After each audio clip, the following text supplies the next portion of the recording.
ఏందన్నా మళ్ళా కొత్త నోట్లు వస్తున్నాయా? వామ్మో, మళ్ళా పోయి బ్యాంకులో మార్చుకోవాలా? ఓ దేవుడు, ఇదేం కథ?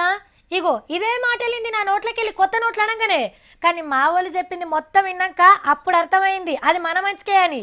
ఎప్పుడో రావాల్సిన నోట్లు ఇప్పుడు వస్తున్నాయి, అయినా ఆనందమే. ఎట్లున్నది కొత్త వెయ్యి నోటు? కడక్ కడక్ కొడుతుందిలే. ఒరిజినల్ నోట్ అనుకునేరా ఇంత ఉత్తుత్తిదే. కొత్త వెయ్యి నోట్లు గిట్టనే ఉంటాయని ఎవ్వలకు నచ్చిన తీర్ల వాళ్ళు డిజైన్లు చేసి కంప్యూటర్లకు ఎక్కించిండ్రు. నియంగానే కొత్త నోట్లు వస్తే బాగుండు అనే మన ఉప్పు జల్దిగానే తీరేటట్టున్నది.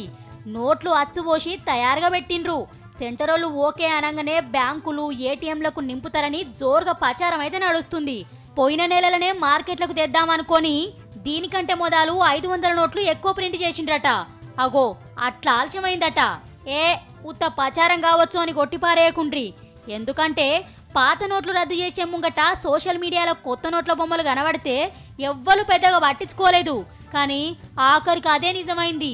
ఈ 1000 నోట్ల కథ కూడా అట్లనే కావచ్చు. మరి ఇక ఈ ముచ్చట ఇట్లుంటే ఎమ్మటే 2000 నోట్లను రద్దు చేయాలి. దేశంలో మళ్ళా నల్లపైకం తయారైతుందని రామ్దేవ్ బాబా కోరుతాండు.